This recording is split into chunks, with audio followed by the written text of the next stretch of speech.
When I first moved to New York City, back up 3 months beforehand, I had, this might actually be valuable to somebody listening. My goal as a senior was to line up the job of my dreams, not just any job. I didn't want to go work for an ad farm, is what they're called, like where there are more inappropriate words to use it as well. And I didn't want to be a mule at a production house for 80 hours a week, which is very, very common for people coming right out of college. I wanted to go to a broadcast like a broadcast studio, and I wanted to, my dream was to get my work seen by millions of people, and so I talked to my professor, and I said, "This is what I really want. I want to go work at a broadcast studio in New York City." And he said, "You should talk to this other guy about going up to volunteer for a couple of days at this art festival in New York." And the art festival, I don't think it exists anymore. It was called F5, I think. And it was a big thing by motionographer.com, and a bunch of other people were sort of supporting it. And NBC was one of those. The art director at NBC at the time, forget his name, Carlos somebody. He was a big part of it. And his right-hand man, Ventura Castro, he was leading up the whole event.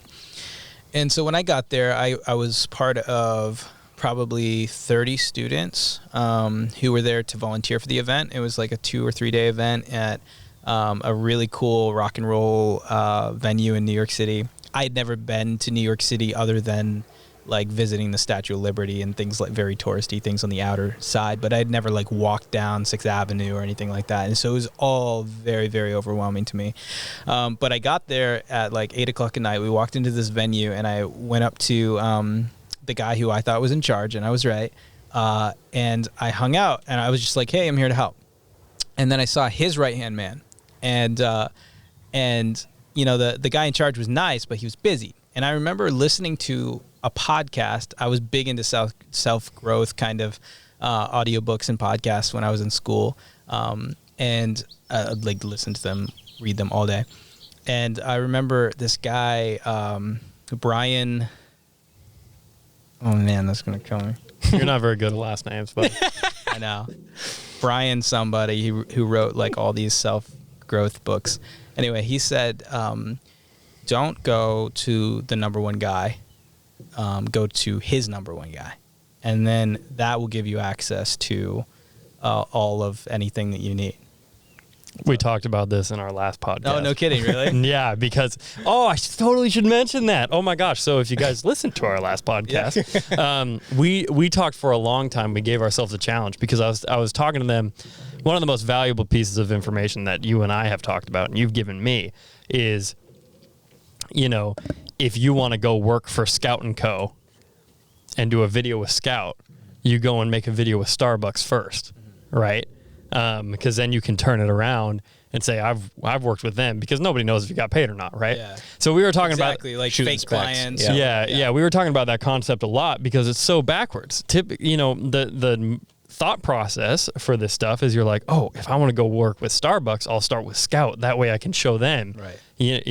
Like what we can do. In reality, if you start from the top, then you can. Yeah. Well, in school, they encourage you to make fake work.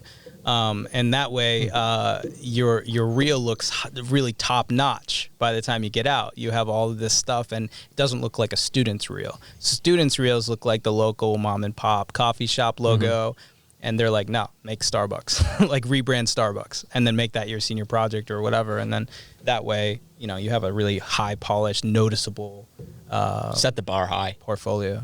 Yeah. So anyway, what I was here. Just wants to cook me.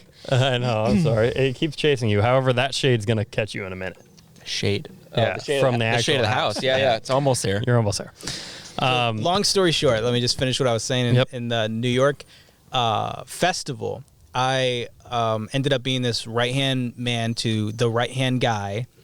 And he pulled me aside afterwards. And I'm saying just like I did everything. Volunteers were there like 5 hours over the whole weekend. And then the rest of it, they went partying, did everything in New York.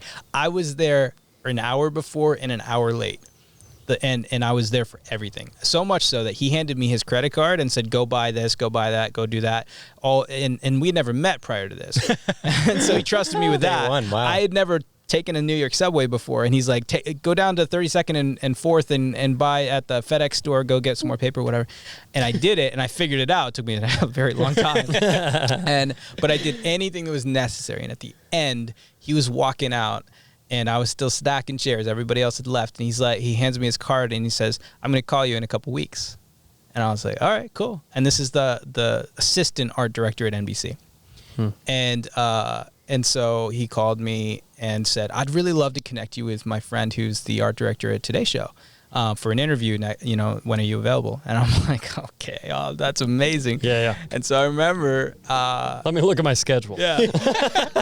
I remember being in the SCAD library, working on homework, and I got a call from Millie, who is the art director at Today's Show, and she interviewed me, and I was just really excited. She's like, all right, we'd like to take a chance on you, and we'll give you the job. And she told me the rate, and it was, I'll just be transparent because it was such a pathetic rate now that I look back. First job out of college. It was $25 an hour in New York City, which is nothing. You could get that at McDonald's in New York City, I'm pretty sure. But yeah. It was more money than I ever made in my life. So I was so excited. And anyway, I got there,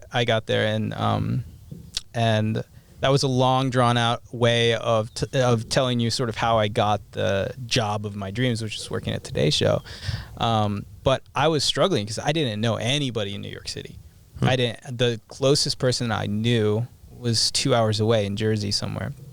And so I stayed with them for the first 2 weeks that I moved there. And but I was working the night shift at Today's Show. So not only, I got the job of my dreams, but I took any schedule they'd give me and any rate that they had for me because I wanted my foot in the door. And so I started out at the lowest rate and working the worst shift.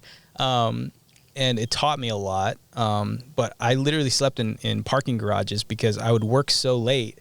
And by the time I commuted back to my friend's house I was staying at, it was an extra 30-minute drive, and I was so tired I couldn't do it. So I slept in the parking garage, and then the next morning I'd get up at 1:30 in the morning. It was a wild ride. And then I didn't get my first paycheck for like almost a month after I moved there because of tax reasons, and I'd never had a real job before, and all of the paperwork. I don't remember all of the reasons, but I was so broke, and I have this independence thing where I have trouble asking people for money. And so I didn't want to tell my family I wasn't able to like support myself with the big job in New York City, And so I didn't tell anybody, but there were a few nights where I'd just crash on the train, and there were a few Airbnbs that were $5 couches, and a couple of them, not just one, had bed bugs. And I ended up in this one guy's Airbnb for like a longer period of time, like 3 or 4 months, sleeping next to 6 other people on air mattresses, all on the floor, jammed in one big room. Nobody spoke a lick of English. They were all from Turkey. He was running like a Turkey hostel underground. He's actually one of my best friends now. We got really close through that, literally. I woke up one night and this Turkish guy next to me, on the air mattress next to me, was literally on my pillow with me.